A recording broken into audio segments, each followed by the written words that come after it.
Freaks and Geeks is a show with a great concept, set in nostalgia of the 80s with a great cast and crew. So why did it fail? Let's talk about it.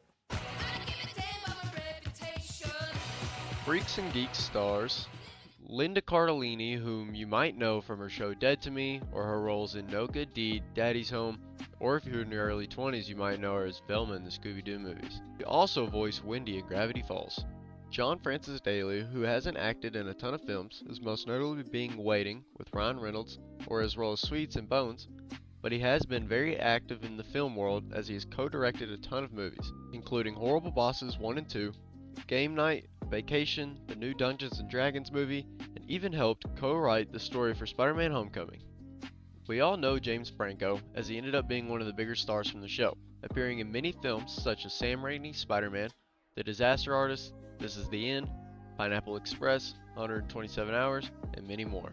Sam Levine, most notably known for his role in Freaks and Geeks, continued on to have smaller roles in films such as Immortal, Sidney White, and Quentin Tarantino's Inglourious Basterds. Seth Rogen goes on to play in a ton of films, including This Is the End, Knocked Up, The Interview, Neighbors, 40-Year-Old Virgin, Observe and Report, 50-50, The Disaster Artist, and Kung Fu Panda.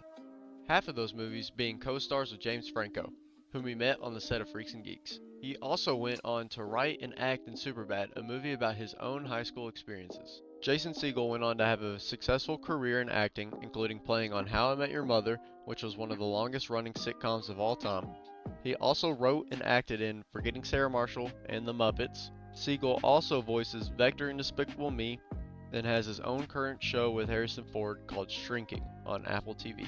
Last but not least is Martin Starr, who you might know from Silicon Valley, Adventureland, Knocked Up, Superbad, or even the Tom Holland Spider-Man movies. The creator and co-director of the show, Paul Feig, came up with the idea for Freaks and Geeks, but he also helped create and direct a ton of other movies, including Bridesmaids, A Simple Favor, Ghostbusters 2016, Spy, and the Peanuts movie. Now we all know the show had an amazing cast and creator, but the show couldn't have been made without its executive producer and director, Judd Apatow. The man has made more of your favorite comedies than you could imagine. There's a lot to name, but I'll try my best. His films include Knocked Up, This Is 40, The King of Staten Island, Funny People, Superbad, Trainwreck, Forgetting Sarah Marshall, Bridesmaids, Anchorman, Anchorman 2, Step Brothers, The Cable Guy, Pineapple Express, Talladega Nights, Walk Hard, Get 'Em to Greek, You Don't Mess with the Zohan, Year One, Zookeeper, Kicking and Screaming, and The 40-Year-Old Virgin. With the cast, writers, and directors as good as the show had, it makes you wonder how many seasons a show like this would have. 4, 5, 6? Try just one, and not even a full one. 12 of the 18 episodes originally aired on NBC before getting canceled due to low ratings. Even though the show had high ratings among critics, the public simply did not feel the same. NBC had some huge shows at the time and were looking for the next big thing. Freaks and Geeks' first 2 episodes had a TV rating of 5.8 and 3.8, when NBC had shows such as Law & Order SVU with a rating of 9.5, The West Wing with a 10.4, Friends with a 14.9, Frasier with a 14.7, and ER with a 19.5, it didn't make sense for NBC to put Freaks and Geeks in a primetime TV spot anymore.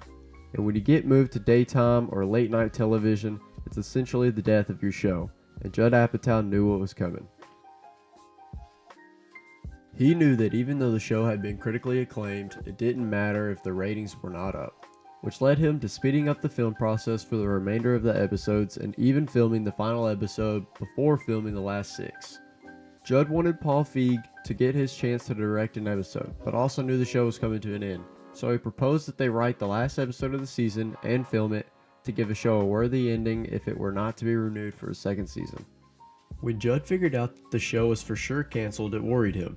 Not just because of his future, but because of the future of the kids he had casted in the show that he had so much faith in. For many of the cast members, it was their first time having a crucial part in a show. For James Franco, Seth Rogen, Jason Segel, and many other cast members, it was even their first time being in a show.